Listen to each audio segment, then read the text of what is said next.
We're back with another unboxing. This is from Neeve Knife Co. We're unboxing it with the Manix 2 blade shop in 52-100 steel.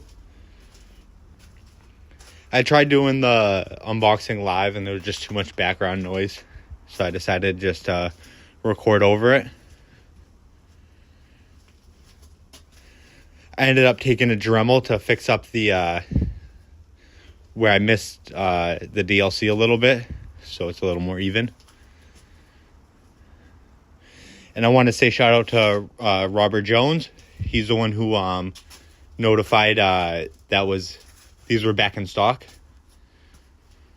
This is something that wasn't really on my radar, but I been struggling, with the smaller sizes. So I decided to at least grab one while they were in stock. And on the side, I have my Gondek EDC Hank from Lone Star EDC, as well as just a American Eagle sticker and my stroppy stuff.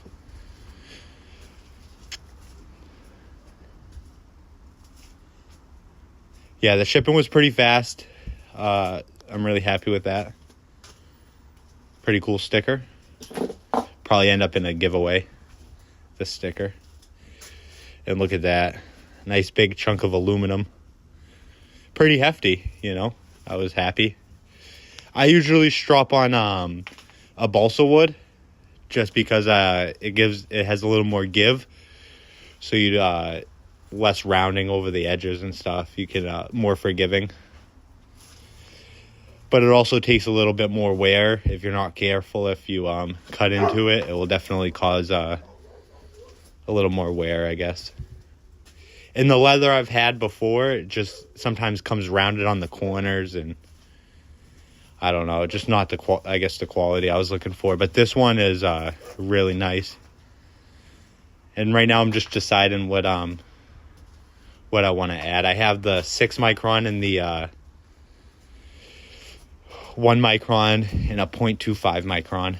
So I think I use the 6 a little bit more, and then I've been using the 0.25 just more regularly now that I have most of my knives polished up.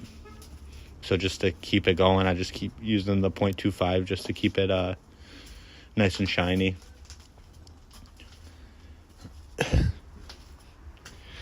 Yep, so I decided with the 1 micron,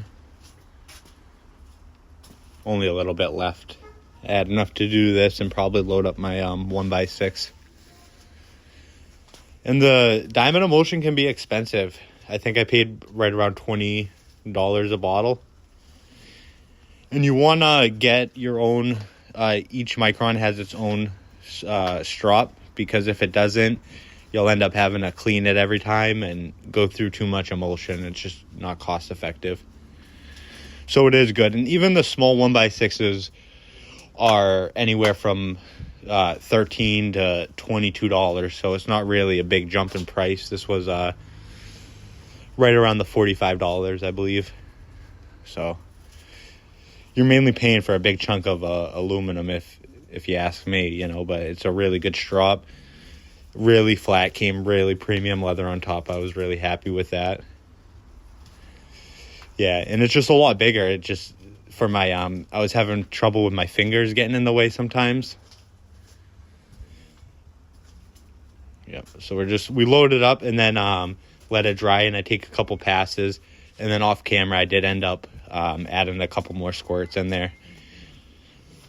I don't think there's anything wrong with overloading a strop, as long as it's dries in there. I tend to like a more even finish on the strop instead of some streaks. Yeah, but this is the first thing I've bought from Neeve Knife Co.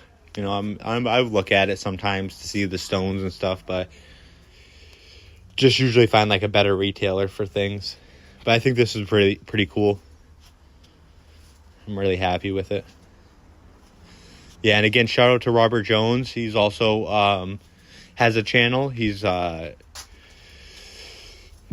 coming up on another milestone. I think he just did his 300, but he's already pretty close to the 400, I believe. So shout out to him.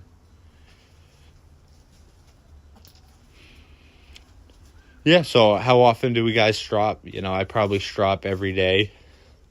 Just cause, you know, not that it needs it. I probably strop more than I cut sometimes. I kind of want to invest in a maybe a larger ceramic rod, because I just use the workshop field sharpener and it tends to do all right. But if you have thumb studs, or the sharpening choil is a little different, you know, sometimes it won't get all the way to the edge because of the way it seats in the plastic. So, and you can see this knife already has a pretty good mirror polish on it, but I just wanted to take a couple passes, just some slow passes, because it's still not 100% dry. And when I was stropping, I used to strop at because I would use a machine, a guided machine. So when I would strop, I would try to match the angle, but I think I would start rounding over. So I've been trying to keep the angle lower than what I would sharpen at, and then just kind of let the give of the strop do the work. So I'm not really aiming for the edge. I'm aiming for the back of the bevel when I strop. This one still needs to be sharpened. I haven't sharpened it since I did the blade shop, but it's still cutting pretty good, so there's not really a need right now. I just ran it on the ceramic rod and stropped it up, and it was still cutting. The tip is still a little bit thicker because I just swedged it. I didn't go all the way to the same thinness. So that's why the piercing capabilities isn't as much as the Endura I did. That one, really fine tip on that one. I also want to give a shout out to Knife Pile. He does his videos. He also won one of my giveaways. He just did his first blade regrind, and I think it was a QSP Penguin, and it came out so good. He just dropped that video today. So if anybody wants to go give him a check out, that's awesome too. Today's Monday, so no modded Mondays. I started a sheepdog blade regrind, and I came into some trouble, and I'm waiting on some new belts. So hopefully we can get that for next week. That would be cool. I'm going to try doing a hollow grind. That's kind of where I messed up. Might have went a little too deep on one spot. We're going to try seeing if we can work it out. And if not, I'll still post a video on the mistakes. So have a good one, everybody. Stay blessed.